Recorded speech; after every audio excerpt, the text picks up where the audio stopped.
I was reprising your role from a couple weeks ago. I was going to slide in. I know. I was waiting for it. I was rooting you on. All right, in the 2A playoffs, 9 of the 16 teams in the East are from our viewing area, so we have lots of highlights to show you. Kingston, Green Central. Those highlights are just coming in, so hold on. We're going to show them to you in just a second. But first, let's go to James Keenan playing at East Bladen. And the Tigers and the Eagles. There's the Eagles running out with their flag. The Tigers trying to run into the end zone, and they're going to get in there. Look out for James Keenan. Here they come. But East Bladen is going to come right back.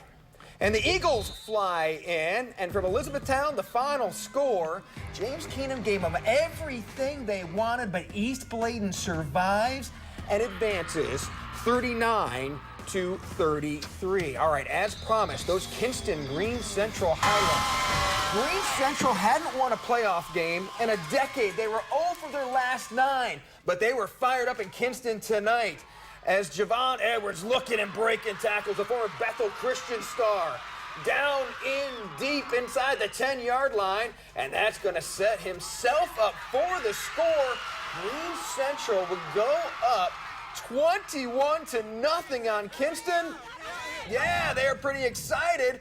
The Vikings trying to come back and hold off football season, but it would not happen. Green Central gets the win over Kingston, 28-6. So congratulations to Alan Wooten and the Rams. Yeah, of course it's worth a water cooler shower on this night. It's cold. It's been a long time since they've had a playoff win.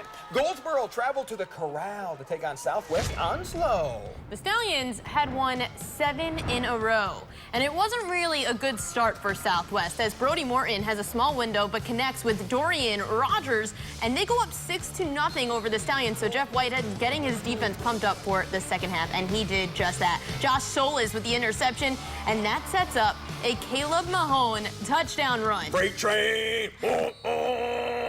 And Jacoby Johnson, well, he's going to join the party. The Stallions shut out Goldsboro in the second half. They put up 35 unanswered points to go on to win 35-6, and I promised the guys over here on the sidelines I would show them, so there you go. They were rooting me on all game long. We're rolling. Next up, the Stallions are going to host Southwest Edgecombe.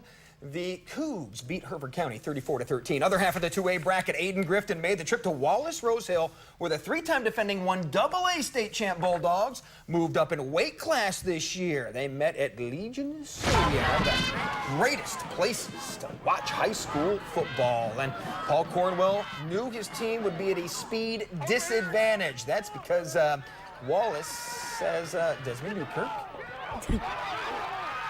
And number 21 just following his blockers. And you have to say, though, Aiden did play a solid first half for what they were against. You can say that, but you still can't catch gone. Desmond Newkirk was gone, and here we go again.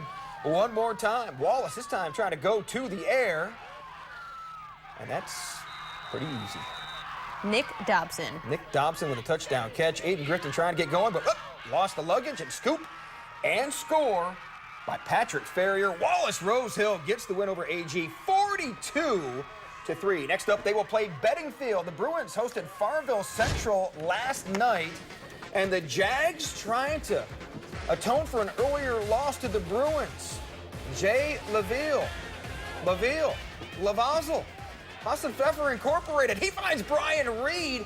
Farmville was right in this game, but then the Bruins would come right back.